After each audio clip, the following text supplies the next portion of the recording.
আসসালামু আলাইকুম রহমতুল্লাহি ওবরকাতুহু। সম্মানিত দর্শক, আজকে যে বিষয়টি নিয়ে আলোচনা করব, সেই বিষয়টি মূলত আমাদের একটা যে রাজনীতির মনস্তাত্ত্বিক বিষয়। আমাদের মন এই গত ২ বছরে কিভাবে পরিবর্তন হয়েছে? আমাদের চরিত্রে যে অধৈর্যতা চলে এসছে এবং আমরা কোনো রাজনৈতিক দলকে, কোনো ব্যক্তিকে, কোনো প্রতিষ্ঠানকে অন্তর থেকে আসলে এখন আর শ্রদ্ধা করছি না। আমরা ভং করছি, ভনিতা দেখাচ্ছি, আনুগত্য দেখাচ্ছি, অতি উৎসাহ দেখাচ্ছি এবং পিছনে গিয়ে যে লোকের প্রশংসা করে এলাম জাস্ট ১ মিনিট আগে প্রকাশ্যে একান্তে এসে তার ১৪ গোষ্ঠী উদ্ধার করে গালাগাল করছি। এই বিবর্তন আমাদের দেশে শেখ হাসিনার জমানাতে ছিল না।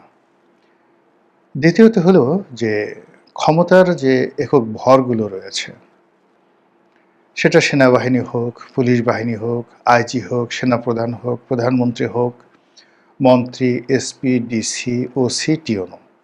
এই পদগুলিতে মোটামুটি আর ধরেন র্যাবের যদি কোনো কর্মকর্তা থাকেন, এই লোকগুলোকে কেন্দ্র করেই মানুষের ভয় থাকে, আতঙ্ক থাকে, শ্রদ্ধা থাকে এবং এই ভয় আতঙ্কের উপর ভিত্তি করে রাষ্ট্রের যে সিস্টেম সেগুলো চলতে থাকে। গত ১৮ মাসে ইউনূস জমানাতে মবের কারণে আমাদের এই যে কৃষ্টি এবং কালচার এগুলো তছনছ হয়ে গেছে। ফলে আমরা স্থির হতে পারছি না, আমরা কারোর প্রতি বিশ্বাস স্থাপন করতে পারছি না এবং আজকে যে লোকটি আছে আমরা আগামীকালের জন্য তাকে আর সেই পদে রাখতে চাচ্ছি না। এরকম অস্থির চিত্তের মানুষের জীবনে কি ঘটে এবং একটা জাতি এরকম হয়ে গেলে তার পরিণতি কি হয় সেই বিষয় নিয়ে আলোচনা করব। তার আগে শিরোনাম নিয়ে আলোচনা করে নিই। প্রথমত এই সরকার নির্বাচিত হয়েছে ৫ বছরের জন্যে। তো ৫ বছর সরকার ক্ষমতায় থাকবে, নিয়মতান্ত্রিকভাবে আরেকটি ইলেকশন হবে। সেই ইলেকশনে যারা জয়লাভ করেন তারা আবার ক্ষমতায় আসবেন। যদি বর্তমান সরকার ভালো কাজ করেন তাহলে সেই সরকারকে আমরা আবার ভোট দেব। আর ভালো না কাজ করলে আমরা বিকল্প অন্য যারা আছে তাদেরকে বেছে নেব। এই তো। কিন্তু কি এমন হয়ে গেল যে কর্মের কারণে এখন এই সরকার বা ধরেন এর আগে ইউনূস সরকার ছিল, তাদের স্থায়িত্ব সম্পর্কে মানুষের মনে কোনো ইতিবাচক চিন্তা নেই। মানুষ বলছে, আরে রাখো রাখো রাখো, ওই শেখ হাসিনার মতো লোক মনে হচ্ছিল যাবেই না, তার মতো লোককে আমরা তাড়িয়ে দিয়েছি, তারপরে সে পালিয়ে গেছে, সে টিকতে পারেনি, আর কোথাকার কি ইউনূস। আবার ইউনূস সম্পর্কে বলা হচ্ছে আর এই এত বড় বিশ্ব খেলোয়াড়, সারা দুনিয়া যার প্রেমে মুগ্ধ, আমেরিকা যার কথায় উঠে বসে, সেই ইউনূস টিকতে পারল না। আর কোথাকার তারেক রহমান লন্ডন থেকে এলেন, ১৭ বছর প্রবাস থেকে এসে একটা সাজানো গোছানো একটা প্রি প্ল্যান্ড, যেটিকে এখন সবাই ইলেকশন ইঞ্জিনিয়ারিং বলছে, সেই ইঞ্জিনিয়ারিংয়ের মাধ্যমে ক্ষমতায় বসেছেন। এ কয়দিন টিকবে? মানে এখানে মাসও বলা হচ্ছে না, বছরও বলা হচ্ছে না, দিন বলা হচ্ছে। এই গেল একটা। মানে মানুষের পেছনে এই কথাগুলো হচ্ছে। এগুলোর কতটা সত্য, কতটা বাস্তব বড় বিষয় নয়, বড়টা হলো এই কথাগুলো জনমনে হচ্ছে।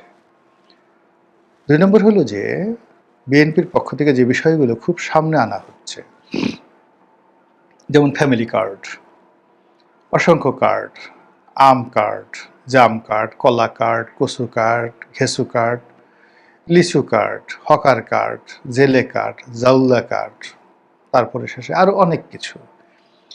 এখন এই যে শুরুটা হলো ফ্যামিলি কার্ড দিয়ে, সেই ফ্যামিলি কার্ডকে আমরা টানতে টানতে সেই গ্যাস কার্ড, এলপিজি কার্ড, বিদ্যুৎ কার্ড, নানা রকম। এখন আর কয়দিন পরে যদি মানুষ আরও বাজে শব্দ উচ্চারণ করে, মানে সরকারের পক্ষ থেকে বলল না, কিন্তু সরকারকে ছোট করার জন্য, হেয় করার জন্য আরও বাজে বাজে শব্দ আমাদের সমাজে যেগুলো সাধারণত আমরা অপরকে গালি দেওয়ার জন্য, কল্পনা করে নিন আমরা কি ভাষায় মানুষকে গালাগাল করি। বা গালাগালি করতে গিয়ে তোকে ওইটা করি, বা তুই অমুকের বাচ্চা, ইত্যাদি ইত্যাদি যে সকল আজে বাজে শব্দগুলো ব্যবহার করি, সেই শব্দগুলোর সাথে যদি একটা কার্ড যুক্ত করে দেয়া হয় তাহলে কেমন বাজে শোনাবে একবার একটু চিন্তা করেন। এই পর্যায়ে মানুষ কিন্তু এখন চলে গেছে। তো এরকম যখন একটা মানুষ, তখন এই কাজগুলো যে হচ্ছে সেটিকে আপনি নিয়ন্ত্রণ করতে পারবেন না। এটি এখন সামাজিক মাধ্যমে চলে গেছে। বাংলাদেশের বেশ কয়েকজন গুরুত্বপূর্ণ ব্যক্তিকে নিয়ে এই মুহূর্তে ভীষণ রকম আজে বাজে, যাকে বলা হয় গুজব, যেটিকে বলা হয় সাইবার অ্যাটাক, সেটা হলো প্রধানমন্ত্রী এবং তার পরিবার। জনাব সালাউদ্দিন স্বরাষ্ট্রমন্ত্রী, তার এবং তার পরিবার। এরবারে ডক্টর মোহাম্মদ ইউনূসকে নিয়েও কিন্তু কম হচ্ছে না। মোটামুটি ৪-৫ জন ৬-৭ জন লোককে নিয়ে বিভিন্ন বট বাহিনী, বিভিন্ন সাইবার যারা গ্রুপ, তারা আমাদের পুরো সেই মানুষগুলোকে আক্রমণ করতে গিয়ে পুরো সমাজকে তারা শেষ করে দিচ্ছে। এই মানুষগুলো যাদের বিরুদ্ধে সমালোচনা করা হচ্ছে, তাদের নেতিবাচক প্রতিক্রিয়া কি হতে পারে মির্জা আব্বাসকে দিয়ে দেখেন। মুহূর্তের মধ্যে একটা মানুষ কি অবস্থা হয়ে গেল। এই কয়দিন আগে, নির্বাচনের আগে, পার্লামেন্টে রুমিন ফারহানাকে নিয়ে সেই তোফায়েল আহমেদ কত সুন্দর কথা বললেন। শান্তশিষ্ট, স্মার্ট, আধুনিক, প্রযুক্তি মনা। বাংলাদেশে একজন রাজনীতিবিদকে যত গুণে গুণান্বিত করবেন, তার দোষ আছে, থাকতে পারে, কিন্তু আমি গুণের কথাগুলো বলছি। জনাব তোফায়েল আহমেদ ওই রকম একজন মানুষ।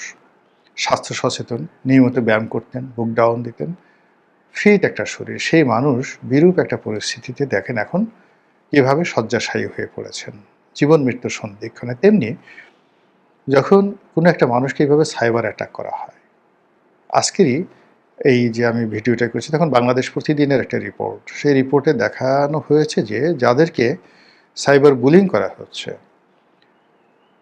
সেই বুলিংটা এত নির্মম যে আন্ডারওয়ার্ল্ড গডফাদার বা অন্য যে আন্ডারওয়ার্ল্ডের ডন, হাজি মাস্তান, ছোট শাকিল, ছোট রাজন, দাউদ ইব্রাহিম, এরা যদি কাউকে টার্গেট করার পর সেই টার্গেটের পরিবার, পরিজন, আত্মীয় স্বজন, সবার মধ্যে যেভাবে একটা আতঙ্ক তৈরি হয়, এখন সাইবার বুলিংটা ঠিক ওই পর্যায়ে চলে গেছে। এই সরকারের বিরুদ্ধে সাইবার বুলিং শুরু হয়েছে। যাই করুক না তারা, যা বলুক, হোয়াট এভার মে বি, যত জনকল্যাণমূলক হোক না কেন, মুহূর্তের মধ্যে সেটার বিপরীতে একটা ন্যারেটিভ তারা দাঁড় করিয়ে ফেলছে সাইবার বুলিং করে, এবং তুই তুকারি করে, বাপ মা বলে, সেখানে যৌনতা এনে, অতীত ইতিহাস এনে প্রত্যেকটা মানুষের জীবন তছনছ করে ফেলছে।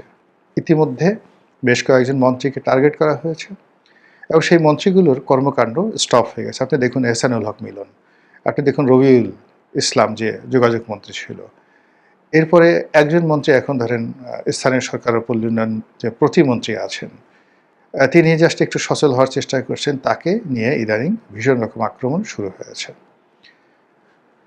ফলে সরকারের যে সকল মন্ত্রীরা কাজ করবেন, তারা এই সাইবার বুলিংয়ের ভয়ে কথাও বলবেন না, কাজও করবেন না, শুধুমাত্র টাইম পাস করবেন। ফলে সরকারের বড় বড় প্রকল্পগুলো মুখ থুবড়ে পড়বে। প্রধানমন্ত্রীর পারিবারিক জীবন, তিনি কখনো গাড়ি চালাচ্ছেন, কখনো স্ত্রীর হাত ধরে তিনি ওয়েস্টার্ন স্টাইলে কোথাও যাচ্ছেন, স্ত্রীর মাথায় ছাতি ধরছেন। এই বিষয়গুলো আপাত দৃষ্টিতে খুব সৌম্য এবং শান্ত, প্রশংসার দাবি রাখে। কিন্তু সাইবার বুলিং যখন হচ্ছে, এই যে একটা পারিবারিক জীবন, এটাকে নিয়ে যে ধরনের বিশ্রী এবং যে ধরনের বাজে কথাবার্তা বলা হচ্ছে, এতে করে কি হলো, একজন প্রধানমন্ত্রী সে কিন্তু কাজ করতে পারবেন না।